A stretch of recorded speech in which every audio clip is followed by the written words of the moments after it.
Seja bem-vindo ou bem-vinda a mais um episódio do podcast DSA. E neste episódio eu tenho minha companhia, um dos primeiros alunos do nosso portal, o Gabriel Camargo. Oi, Gabriel, tudo bem? Olá, Daniel, tudo bem? Um grande prazer falar contigo. Obrigado pelo convite. Ok, o prazer é todo nosso. A ideia é a gente conversar um pouquinho com o Gabriel que eu acredito que tem bastante experiência aí para passar para o público. O Gabriel está empreendendo também e tentando lidar com todas as dificuldades inerentes a empreendimentos no Brasil. E eu tenho certeza que vai ajudar bastante aí, principalmente aqueles que estão começando a caminhada. E para iniciar, Gabriel, eu gostaria que você se apresentasse, falasse sobre a cidade onde você mora, sua formação acadêmica, seu trabalho atual. Legal. Bom, meu nome é Gabriel Camargo, eu tenho 33 anos, natural aqui de São Paulo, casado, tenho 2 filhas. A minha formação é redes de computadores. Eu sou o CEO da Deep Center, empresa que eu fundei há pouco mais de 3 anos, que é focada em análise de dados para o mercado de recuperação de crédito e atendimento ao cliente. Bom, Daniel, eu já trabalho há muitos anos, né? Eu iniciei a minha carreira como auxiliar de eletrotécnica aos 8 anos de idade, ali nos trabalhos com meu pai, e desde então eu passei por muitas áreas diferentes, né, na tecnologia. Eu passei por segurança da informação, infraestrutura, telecomunicações e muitos outros. Então, nesse período eu tive o prazer de trabalhar em muitas funções diferentes. Então, eu já fiz conectorização e fusão de fibra ótica, eu já programei firewalls UTMs, né, que são aqueles firewalls de gestão unificada de ameaça. Eu já fiz projetos grandes também de infraestrutura e data center. No início da nossa empresa, eu obviamente tive que programar aí computadores, né, para que a gente tivesse as primeiras soluções. Então, eu acho que essa bagagem que eu adquiri trabalhando entre o físico e o virtual, e obviamente o conhecimento de negócio, é que me deu a possibilidade de construir a nossa empresa em 2017.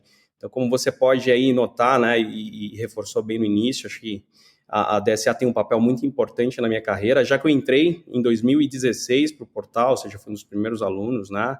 Isso aconteceu antes de eu fundar a minha empresa. Então, a Deep Center, ela inicia forte em 2018, focada em análise de dados, análise preditiva e speech analytics para o mercado de recuperação de crédito, né? Que geralmente é a última fase da jornada de relacionamento entre empresa e consumidor.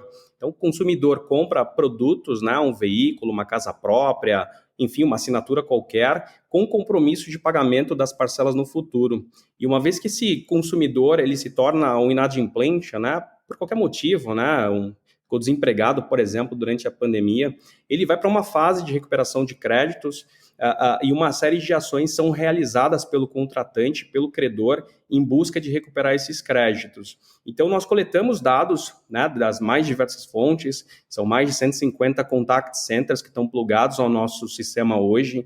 Esses dados são processados numa fábrica ali de Big Data, né? A gente leva muito em consideração também segurança da informação, LGPD, o data quality é aplicado, as regras de negócio são inseridas e ao final, o output, né, a gente entrega uma série de dashboards de análises e recomendações aos nossos clientes. E o nosso objetivo final, né, o que mais importa para a gente é que esse consumidor tenha condições de repactuar as suas dívidas da melhor forma, né, que ele possa voltar a consumir, que ele possa voltar a tomar créditos, comprar a prazo, criar seus patrimônios e obviamente, fazer essa economia girar. Legal, legal. Vamos conversar mais, inclusive, sobre isso durante o podcast. Importante conhecer um pouco mais também desse trabalho que você vem fazendo com a Deep Center. Mas antes eu queria saber um pouquinho sobre a sua rotina de estudos. Você está fazendo vários cursos aqui na DSA, você agora tem a sua empresa, tem família, filho, ou seja, provavelmente tem uma rotina bastante corrida. Como você inclui os estudos no seu dia a dia? Perfeito. Sim, a rotina é insana, né? Bom, o que eu faço para dar uma organizada na agenda, né? Todo início de ano eu preparo ali o meu planejamento de conteúdo, de estudo. Então, no início desse ano, eu deixei as minhas metas um pouco mais arrojadas.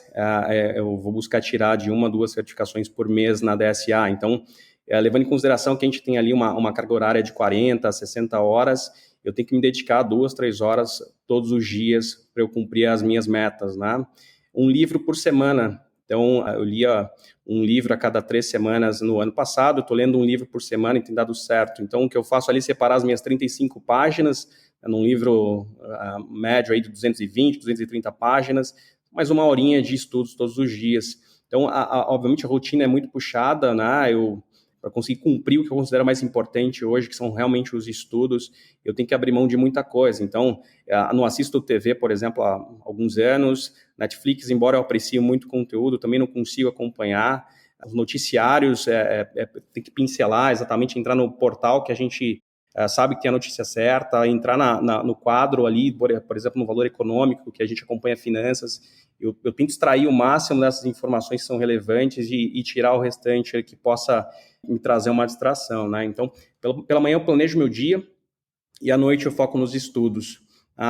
Talvez ali de segunda a sexta eu tento fazer o papel CEO, o papel de dirigir a companhia, e ali na sexta-feira à noite, mais ou menos, eu coloco o chapéu do desenvolvedor, que é o que eu adoro fazer, né? Tirar as ideias da cabeça, colocar as ideias num app, tirar essas ideias do papel, e ali eu vou até o domingo. E, obviamente, a família também é muito importante, então o que eu estou tentando fazer, Daniel, é reservar uma parcela do tempo no mês. Então, a gente faz uma viagem mensal, assim, uma viagem bem rápida, mas significativa para elas, para mim também. A gente acaba se desligando um pouco, pegando ali 4, 5 dias no mês, faz uma viagem, qualquer que seja, para garantir também um bom andamento ali nessa parte. Ok, ok.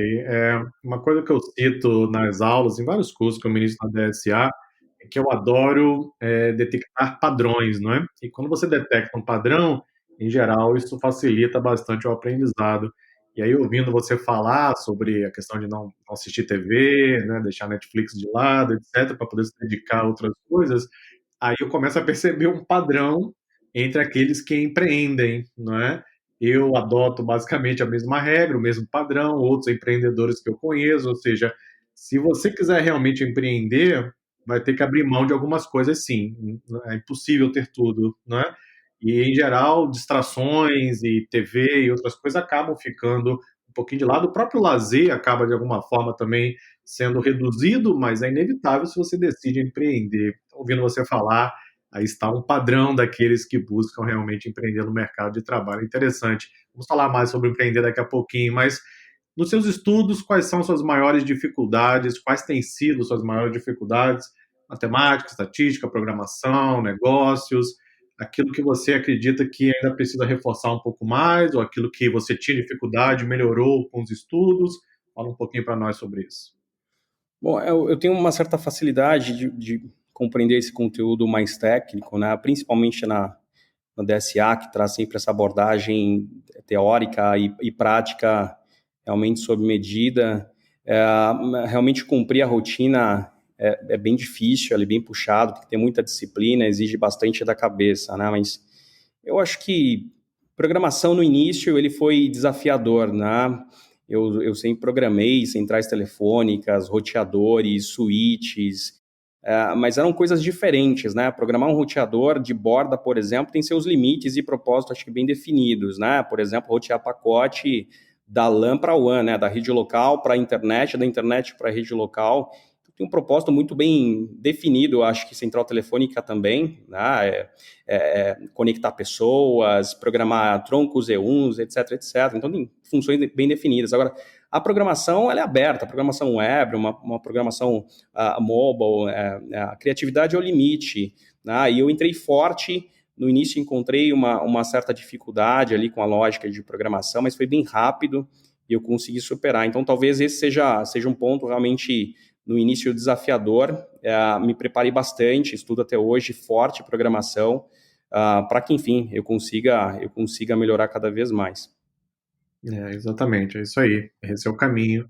E com relação agora ao seu empreendimento, ao seu trabalho atual, quando surgiu o desejo de empreender? Como foi o ponto de partida até você sair do seu estado naquele momento, começar uma empresa, decidir mergulhar de cabeça nesse novo universo? Fala para nós um pouquinho como surgiu a ideia de empreender.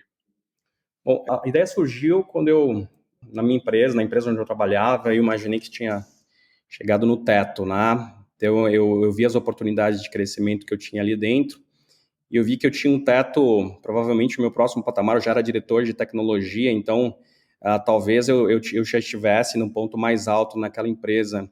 Ali eu tive, Daniel, acesso a basicamente todas as informações, né, conhecimentos e skill desse negócio.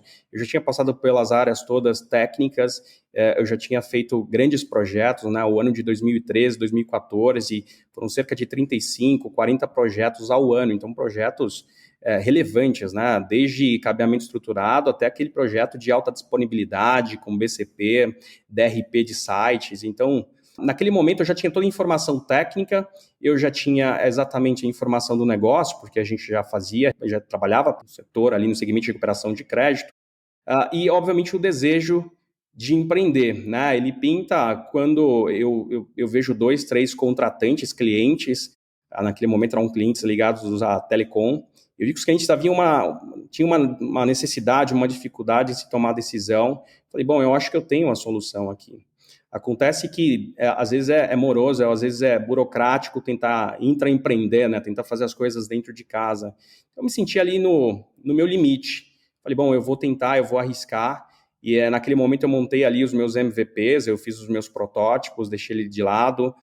Coloquei para 2, 3 contratantes ali numa apresentação rápida, eles toparam, ele falou, bom, se eu tenho um negócio desse no mercado, eu compraria. Então foi a informação que eu tive que realmente me fez saltar dali para empreender. E dali eu fui atrás, enfim, de investimento, investidores, e ali começa a minha trajetória. Legal, muito bacana. Só explicando para o ouvinte que eventualmente não esteja familiarizado com o termo, MVP, Minimum Viable Product, né? Produto minimamente viável, basicamente um protótipo que ajuda você a ter uma ideia se o mercado aceita ou não aquele produto e realmente uma excelente forma de começar. Bom, aí você começou a empreender, começou a sua empresa e aí você mergulhou em um novo mundo onde a burocracia em geral ela é muito grande, não é? Sem falar nas dificuldades inerentes a gerir pessoas, que eu imagino tenha sido um desafio no início, pelo menos é um desafio para muitos empreendedores. Então, gostaria que você comentasse um pouquinho sobre as principais dificuldades em empreender. Vamos deixar os benefícios para daqui a pouco, né? Vamos falar primeiro sobre as dificuldades, as desvantagens, etc.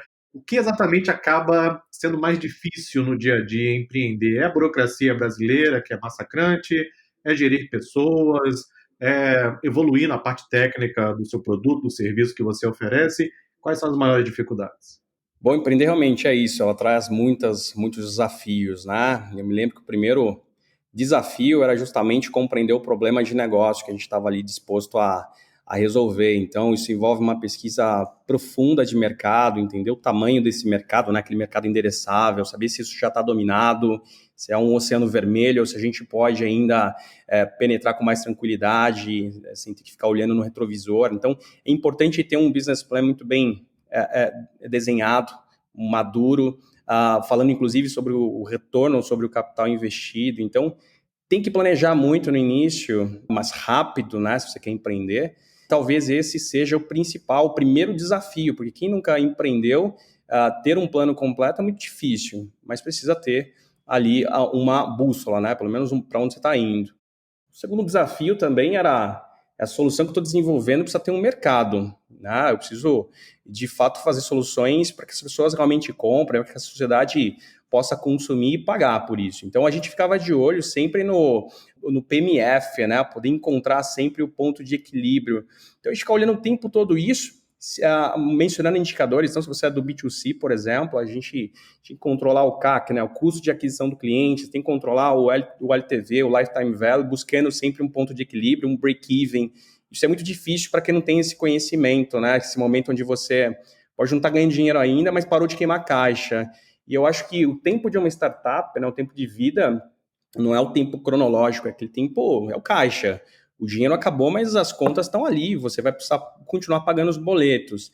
E aí tem, então, o desafio do funding, né? Poder encontrar um investidor, né? O smart money, o dinheiro que tem, de fato, valor, ou pelo menos tem muito mais valor que só a cédula, né? Então, atrás de investidor anjo, venture capital, né? Os VCs, ou também com bancos, né? Eu lembro que eu fiz uma pesquisa disso na época, mas enfim, tem prós e contras, mas se você não tem track record, se você não tem ainda uma realização, se você não tem patrimônio, você não vai conseguir tomar dinheiro no banco suficiente para levantar uma empresa, então você tem que abrir mão do seu equity, né, das suas ações, para levantar um negócio. Então, esses são os primeiros desafios que eu encontrei, e óbvio, né, a pauta aqui é o desafio da tecnologia. Então, para o empreendedor que não tem tanta familiaridade, porque às vezes o camarada vem ali tem muito skill do negócio em si, mas não tem a ferramenta, então esse camarada vai precisar encontrar alguém de tecnologia, né, o CTO, para fazer esse negócio rodar, porque qualquer empresa hoje,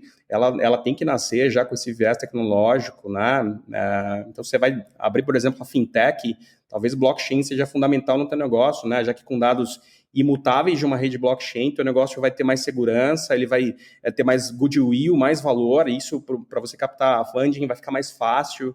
Se seu negócio é um negócio no mundo físico, virtual, talvez IoT, né? Tem um leilão do 5G aqui no Brasil, talvez RPA, automação robótica de processo e por aí vai. Então, a tecnologia, ela está aí, ela é nossa amiga, a gente precisa olhar para ela desde o início, né? A tecnologia tem que estar incutida no início do negócio, isso, obviamente, independentemente do teu negócio, ele vai gerar dados, né? E esses dados, como é que eu vou consumir esses dados, como é que eu vou armazenar, se eu vou ter um lake, se eu limpo esses dados antes, se eu limpo depois, LGPD, se eu vou processar um dado pessoal, um dado sensível, como é que eu vou tratar a Lei Geral de Proteção de Dados, como é que eu vou empacotar meu negócio para entregar para o cliente, né? E o que você falou também faz todo sentido, então tem que liderar o time, tem que entregar o produto para o cliente, você como CEO de uma companhia vai ter que conhecer, pode ser até que raso, mas tem que conhecer ali o tributário, fiscal, trabalhista, financeiro, então, de fato, empreender traz muitos desafios, né? Precisa realmente ter muito equilíbrio, precisa ter muito foco e disciplina para fazer esse negócio acontecer. Uma coisa que você disse que faz todo sentido, né? Quanto mais ferramentas você sabe, mais problemas de negócio você será capaz de resolver, e é exatamente isso. Se você não tiver um bom repertório, se você não tiver um conhecimento do mercado, se você não tiver uma paixão incrível pela que você quer resolver, pelo teu problema de negócio, esquece. Você vai morrer na praia em algum momento. Exatamente, Gabriel. Bom, tem muito material aí para a gente conversar sobre tudo isso que você mencionou. Uma questão interessante que eu ouvi certa vez de um vendedor de uma empresa americana que eu trabalhava, ele era um vendedor que trabalhava com empresas de médio e grande porte, e ele dizia sempre o seguinte: em qualquer empreendimento nós temos dois problemas. O primeiro problema é vender, o segundo é entregar, sendo que o segundo problema só existe se eu resolver o primeiro, não é? Então, primeiro eu tenho que pensar em vender, eu tenho que ir para o mercado, fazer a pesquisa, tudo que você descreveu. Aí depois vem a segunda questão, o segundo problema, que é você preparar a entrega, o produto, serviço, suporte, contratos, a burocracia, tributário. É realmente incrível. E empreender, eu costumo dizer também que é mais ou menos como você aprender a viver no caos. É um caos maravilhoso, eu particularmente adoro, mas é isso, tem que aprender a viver no caos, porque tem muita gente que não consegue, e não é nenhum problema, nenhuma crítica, muito pelo contrário. Algumas pessoas não estão realmente aptas para isso, não gostam desse friozinho na barriga, não é, que você tem ao empreender, porque um dia nunca será igual ao outro, vai ser um desafio maior um dia, um menor no outro dia, a economia muda e muda o cenário, aí o cliente muda, e alguém que estava no cliente, que era o teu contato, muda. Enfim, você tem que aprender a viver no caos, tem que ficar tranquilo com isso, sem entrar na questão de estresse e outras coisas que normalmente advêm também de empreender, mas eu particularmente considero fascinante. Bom, falamos um pouquinho das dificuldades, dos desafios, que são muitos, e quais seriam as vantagens? Deixa eu até a questão financeira de lado, mas quais seriam as vantagens que, na sua opinião, vêm de empreender? Ou seja, é você ter mais liberdade no trabalho, é você poder tomar decisões naquilo que você acredita, é você poder construir algo e deixar um legado? Quais são as principais vantagens, na sua opinião? Eu dou muito valor no legado, né? Acho que o restante vai ser a consequência, né? Coisa muito importante que você disse é isso, né? Você passar, você ter, tá de frente com o cliente, aquele processo de encantamento, mostrar que você tem realmente uma solução que vai trazer benefícios para ele, voltar para casa com aquele desafio gostoso de fazer entrega, né? De ter que liderar o time, inspirar as pessoas e pegar os desafios mais cabeludos, isso realmente não tem preço. Então, essa adrenalina eu adoro, né? Eu adoro esportes radicais, eu adoro tudo isso que realmente traz essa adrenalina. E, obviamente, pensar no legado, pensar que todo mundo é capaz.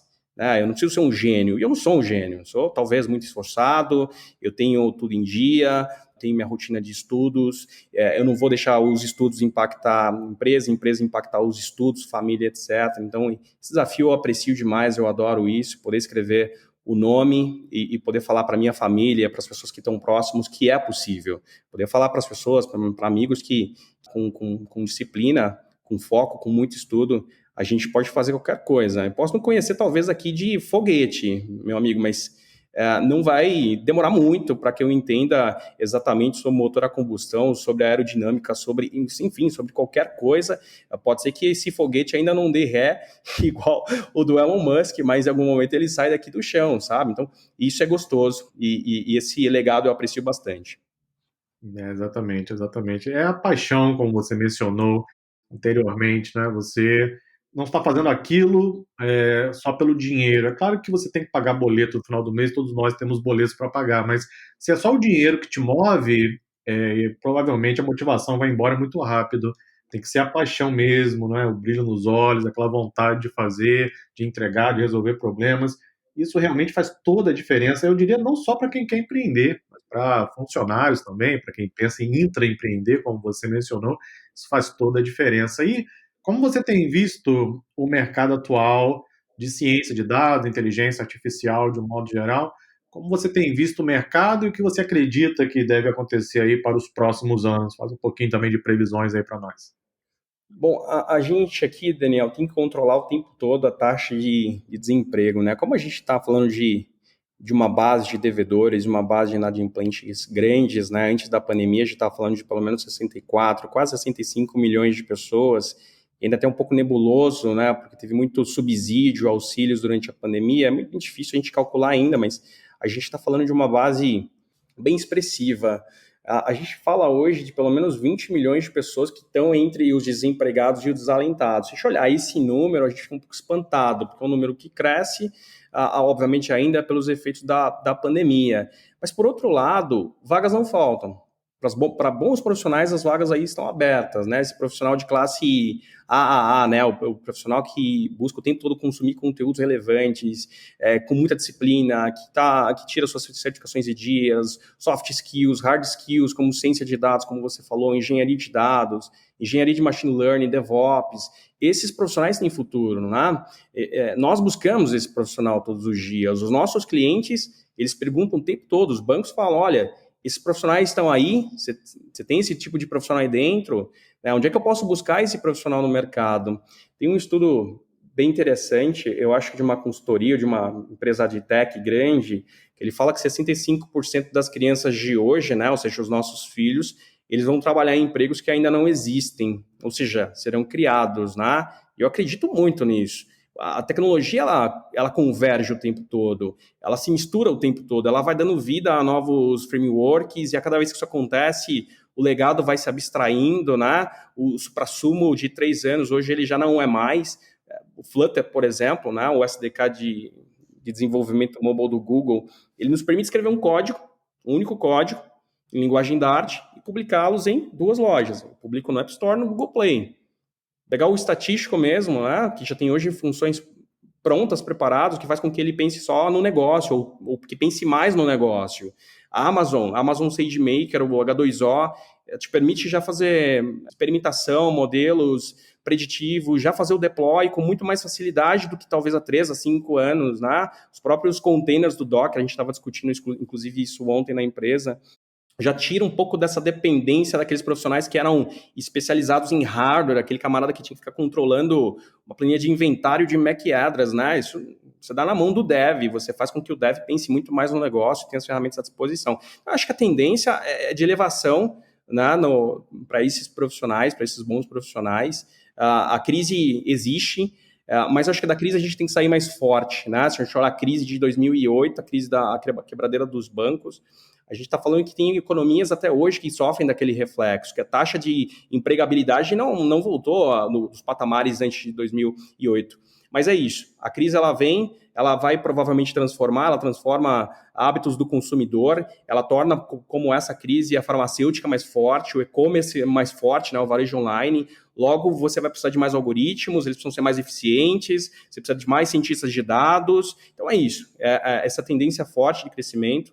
Olhar para o meu negócio aqui hoje, né? A gente vai ter que buscar ser cada vez mais eficiente, fazer cada vez mais recomendações, analisar cada vez mais dados para entregar, com certeza, durante a pandemia e no pós-pandemia, soluções eficientes, né? Que recupere o crédito e vai. Então, eu não tenho dúvidas que para esses profissionais, sabe, esse AAA, esse cara sempre vai estar empregado. Eu concordo plenamente. A pandemia, ela foi um grande transformador digital, né. É claro que isso teve um preço, pessoas perderam a vida em todo mundo, é claro que é uma tragédia, mas temos que olhar pelo outro lado também. Foi um grande transformador digital, tem sido, até tem uma brincadeira que algumas pessoas têm feito, dizendo que a pandemia, o coronavírus, ele foi mais transformador digital do que muitos CIOs por aí, não é, porque ele fez as coisas acontecer. As empresas tiveram que se mexer da noite para o dia, tinham presencial, passaram para o trabalho remoto, algumas empresas só tinham a venda presencial, passaram a vender online, tiveram que modificar completamente negócios da noite para o dia. E isso fez com que alguns empregos fossem perdidos de um lado, sim, mas outros empregos surgiram de outro lado. E não tem muita diferença do que a gente vê ao longo das décadas, talvez ao longo dos séculos na história humana, não é? Quando você tem revolução industrial, você tem revolução digital, etc., sai emprego de um lado, surge do outro. Cabe a cada profissional ficar atento a isso, perceber os movimentos, se antecipar a esses movimentos. Não adianta você achar, né, que vai ficar fazendo a mesma coisa pro resto da vida e os resultados serão sempre os mesmos. Vem uma pandemia em um determinado momento, muda completamente a história da humanidade, e aí, se você não estiver preparado para isso, é claro que você acaba sendo pego de surpresa. Ok, Gabriel, acho que a gente pode já começar a chegar aqui ao final do nosso podcast.